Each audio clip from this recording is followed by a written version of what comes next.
Hey guys, welcome to the DGen Sports Network. We're going over some SEC picks for the weekend. Um, God, I got a lot to say about last week, but I'm going to try to keep it into not turning this into an Auburn complete, just disgruntled session here. Let's jump right in. We got Florida -7 playing A&M. Florida looks like the best team in the SEC right now, or maybe second best, depending on how you feel about Alabama. But I don't feel like they've played very much of anybody so far. And based on that, I want the Gators this week at -7. Um, don't have a whole lot of explanation there, other than I feel like Jimbo is the most overpaid coach in the country. Considering I'm a fan of Auburn, that's quite a statement. Um, Going to South Carolina, -13 playing Vandy. That's a huge number for South Carolina. I know Vandy's struggling, but give me the Commodores on this. Let's see if they'll anchor down here. Um, I don't think they win by any means, but I think they can keep it within 13. I don't think South Carolina's strong enough to be dropping 13 to anybody. Um, to Tennessee, +12.5 playing Georgia. I made this pretty clear. Oh, by the way, all of the lines come from mybookie.ag. Fantastic website. Great prop bets. Wonderful people to be hanging out with. I said last week Tennessee was a team that if you could buy stock in a college football team, I would want stock in them.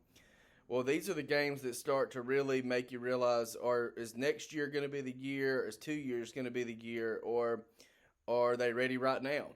I want Tennessee plus the points. I'm not really sure if I think that they will be able to do much against that great defense. Georgia coming off an absolute beat down, just demolishing of Auburn.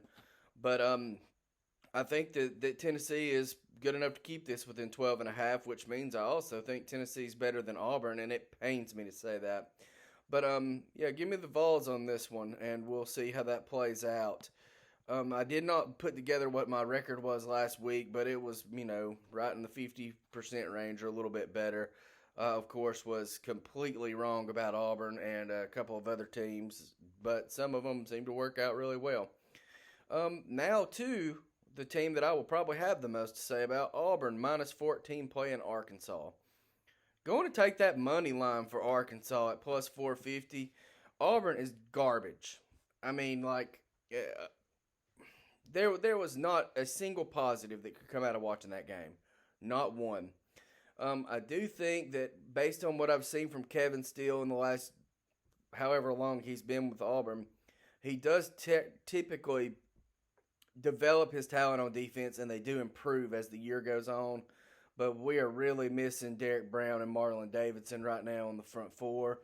Um, and, when you can't get pressure just blitzing four or rushing four, then it changes up the entire defensive strategy. And Auburn has traditionally, since they've had those two great tackles, been able to get pressure without even sending blitzes. Well, this year it's very different. We are younger on the D line. We're less experienced. We're less dominant, and we don't need to be giving 14 points to Sisters of the Poor. That's a stupid number. Arkansas, on the other hand, goodness gracious, what a world of improvement. And, one man's trash is another man's treasure. Well, Auburn was the lucky recipient of Chad Morris, who I don't really think had full play calling duties last week in the Auburn game. So I've struggled to blame this all on him. But because there's obviously one nice culprit named Gus that deserves all the blame, who's making $7 million a year to win 7 games a year, just unbelievable. But I feel like Arkansas backed into a good hire here with Sam Pittman, and I was definitely opposed to it when it happened. But those boys play tough. They got a little grit, and I think that they will easily cover the spread. Their defense is better than I thought it would be, and I think they'll keep this at the over unders at 50.5. Oh, sorry, I moved the screen. Let me make sure. 47.5. Take that under. Auburn's not going to score a lot, and Arkansas is not either. It's going to be a good old 2007 NCAA grind-out game. To Alabama, -23, playing the Lane Kiffin Ole Miss team. This game is probably going to be played in an absolute mess of weather. Plus Kiffin. I mean, Saban has always never lost to a former assistant.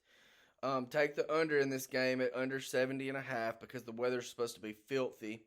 And go ahead and give me the Rebels because I think Kiffin's going to have so much inside information as to how to scheme for Saban, which, I mean, obviously that coin has two sides, and Saban has the same information on him. I think Kiffin made a bold choice going with Matt Corral as his quarterback, even though basically everybody on the planet thought that he would go with Plumlee. And I may be pronouncing his name wrong. I don't have it pulled up. I don't know how to say his name. But give me the Rebels in that game. I think Alabama wins, but I think it's closer than people think it's going to be. Mississippi State getting points +2 at Kentucky at the Jelly. Mississippi State's going to be a little hard to gauge this year because there's a lot of flux. There's a whole lot of change there. But I don't see Kentucky laying points to them. I want the Bulldogs in that game. I think that Mississippi State will win. But I do think that it will be a, probably tightly contested game. They got that over-under set at 58.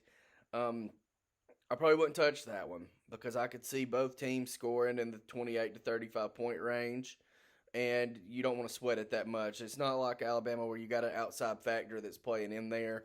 I mean, if you tell me that the weather's going to be like it is in Alabama for the Mississippi and Alabama game, well, yeah, give me the under. But as far as I know, that does not seem to be playing in as much there. Now, I may be completely wrong. I'm no meteorologist. I'm looking to make sure. I feel like I've missed a game somewhere, but can't really figure that out yet. So let's see. You guys get to look at this face of mine for a second or two. You're welcome. Okay, I think that's everything. I'll try to look back at the last video and post our records from last week. Also, please like and subscribe. That's fantastic. It helps us out. And, yeah, thanks for coming by.